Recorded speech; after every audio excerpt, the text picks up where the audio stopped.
Semangat pagi, Bapak, Ibu, dan rekan-rekan semuanya. Perkenalkan, saya Indan Ramhan. Saya sebagai founder dan CEO dari Menang Bersama Semesta. Baik, Bapak Ibu, untuk pembahasan yang pertama kita akan fokus terhadap attention. Untuk attention itu sendiri, kita akan membahas dan melihat bagaimana program MBG itu menjadi program yang terbesar dalam sejarah di Indonesia. Kenapa demikian Bapak Ibu? Karena skenario proyeksi yang dianggarkan di awal itu sangat luar biasa fantastis. Tentunya Bapak Ibu juga sudah mengetahui, yaitu sebesar 335 triliun, kemudian direvisi sebesar 268 triliun oleh Bapak Menteri Keuangan. Selanjutnya juga untuk biaya operasional yang juga sangat luar biasa sebesar 24 triliun dan target penerima manfaat sebanyak 82 juta orang. Tentunya ini memiliki kerugian negara sebesar 8,5 triliun per tahunnya. Selanjutnya kita akan fokus ke pembahasan yang kedua, yaitu interest. Interest di sini kita akan melihat bagaimana situasi dan konteks dalam skala prioritas makanan yang tidak dianggap dalam anggaran yang sudah diberikan oleh pemerintah. Di mana kita lihat untuk makanan sendiri sebesar 242,8 miliar. Kemudian juga ada pelatihan yang lebih besar anggarannya sebesar 464,6 miliar. Selanjutnya ada perangkat lunak, SPPG, kendaraan yang juga nilainya sangat fantastis mencapai miliaran dan juga sampai triliun. Dan juga ada tambahan-tambahan biaya yang lainnya juga. Artinya apa? Artinya makanan di sini sebagai situasi dan konteks dianggap tidak menjadi skala prioritas oleh Badan Gizi Nasional. Kemudian adanya juga anatomi kebocoran, di mana uang hilang Bapak Ibu. Tentunya dari awal contohnya ya, mendapatkan anggaran 10.000 untuk per orang makanan bergizi. Dari APBN yang sudah ada kemudian dipotong oleh BGN atau admin 500 rupiah contohnya, kemudian ada via yayasan koordinator dipotong 4.000 sampai 5.000, kemudian ada juga margin owner dapur dipotong sebesar 1.500. Kemudian selanjutnya juga ada markup dari supplier dan tengkulak yang juga dipotong sebesar Rp1.000. Bayangkan Bapak Ibu, untuk bahan untuk gizi anak kita, anak bangsa kita itu hanya mendapatkan estimasi 2.000 sampai dengan 4.000 rupiah. Bayangkan estimasi tersebut hanya 50 sampai 60% anggaran yang terserap sebelum jadi makanan atau bahan yang diutamakan sebagai tujuan utama dari program MBG itu sendiri. Oke, baik, selanjutnya adalah skema multi layer, di mana pola ini Bapak Ibu mirip sekali dengan pola money laundering, di mana terdapat placement, kemudian layering dan integration. Diawali dengan placement, itu juga sangat bisa APBN yang dikucurkan itu mendapatkan atau bekerjasama dengan pihak-pihak yang memang seharusnya memiliki kepentingan conflict of interest.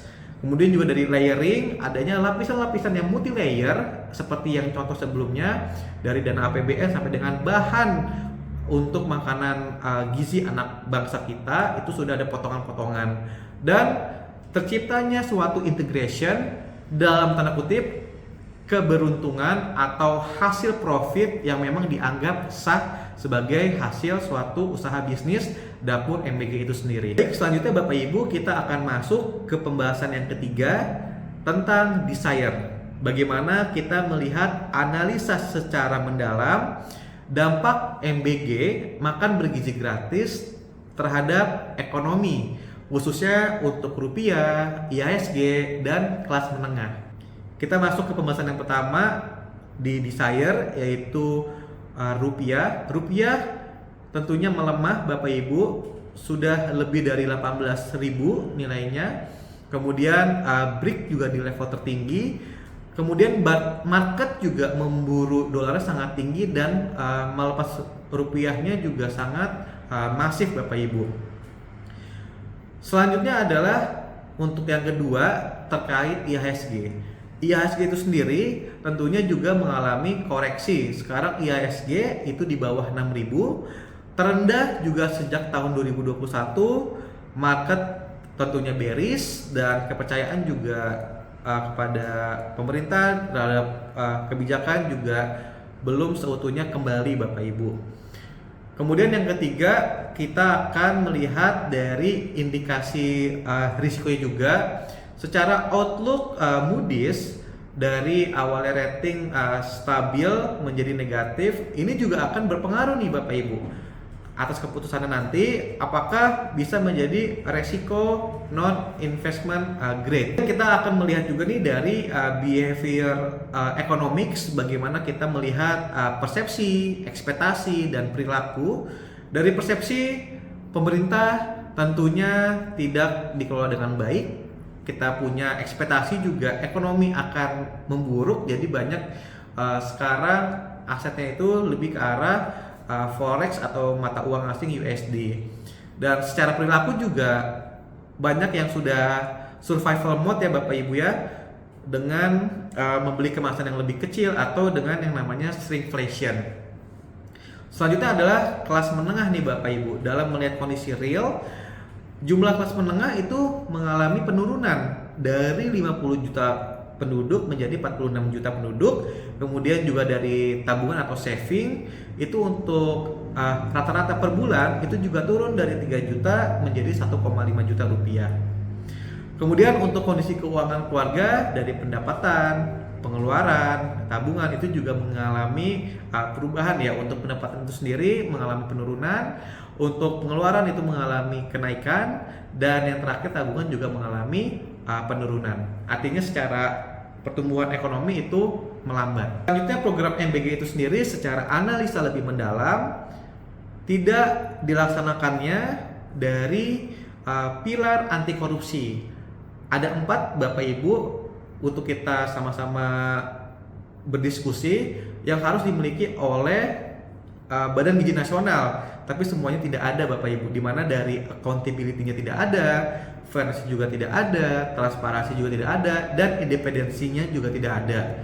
Dari accountability-nya, ex kepala BGN sudah menjadi tersangka dan 2 wakil BGN juga menjadi tersangka.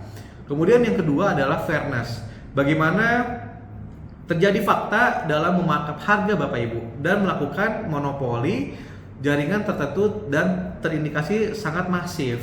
Kemudian yang ketiga adalah transparansi.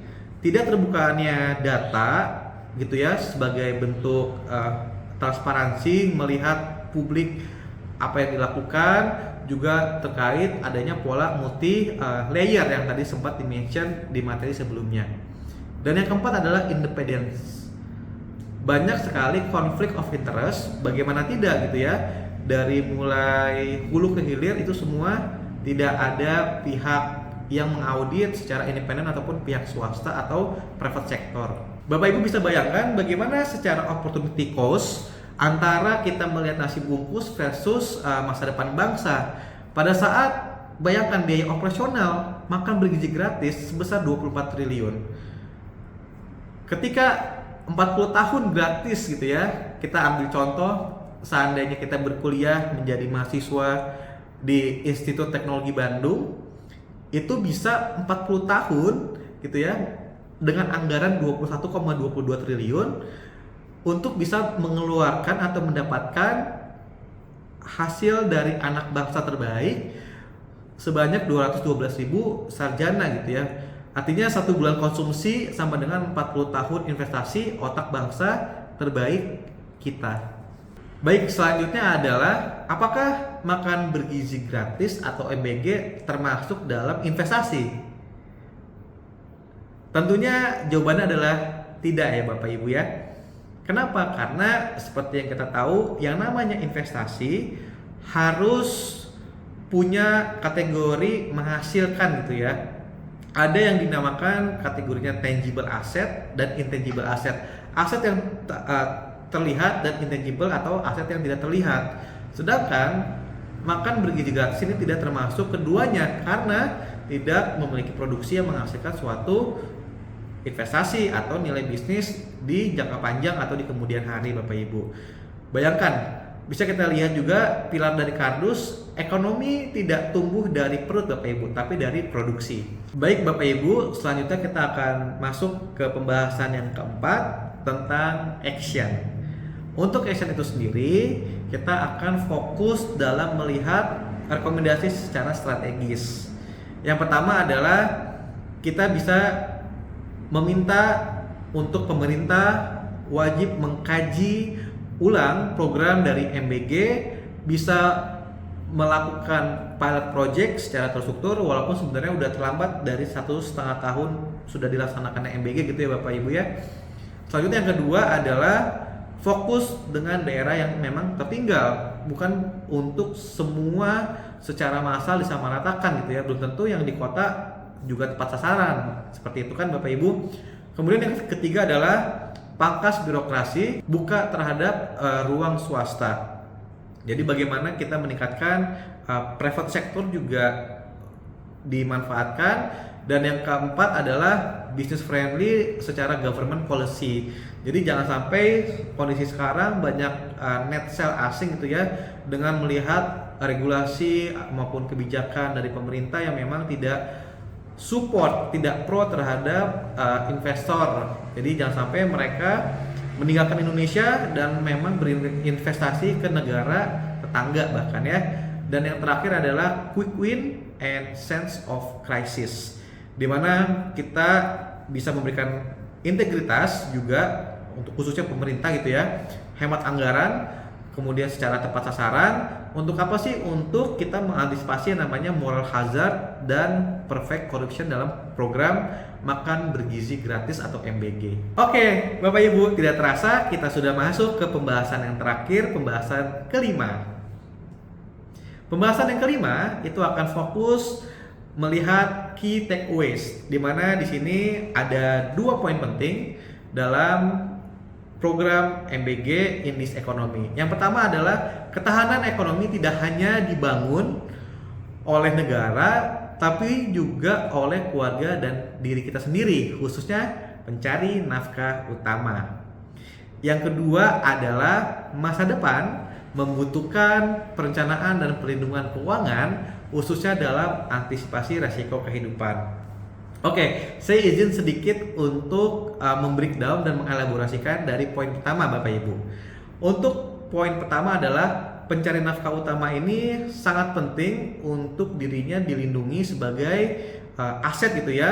Ketika pencari nafkah utama terjadi di poin yang kedua, yaitu resiko kehidupan, entah itu tutup usia, kemudian terkena kecelakaan, penyakit kritis, kemudian juga harus masuk rumah sakit dan persiapan menjelang pensiun dan beberapa kondisi lain yang memang bisa menyebabkan pencari nafkah utama tidak produktif. Jadi untuk ketahanan ekonomi juga wajib untuk dipersiapkan. Dan yang kedua adalah antisipasi risiko kehidupan untuk bisa mendapatkan financial goals tentunya. Ada quotes dari Warren Buffett, "Someone is sitting in the shade today because someone planted a tree a long time ago." Jadi di mana kita bisa mempersiapkan diri kita sebaik-baiknya, tidak secara mendadak, secara singkat gitu ya Bapak Ibu, tapi memang dibutuhkan proses yang lebih panjang, lebih baik dalam mengantisipasi suatu resiko kehidupan maupun ketahanan ekonomi di masa depan. Baik case dimakan bergizi gratis MBG ataupun kita memiliki financial plan maupun financial protection yang memang kedepannya untuk bisa mencapai financial goal kita masing-masing sesuai dengan kebutuhan juga dan perencanaan di masa depan. Oke, terima kasih Bapak Ibu yang sudah mengikuti sharing dan diskusi pada kesempatan ini. Silakan yang mau bertanya bisa juga berinteraksi melalui kolom komentar, bisa juga support channel ini dengan subscribe dan memberikan like terbaiknya.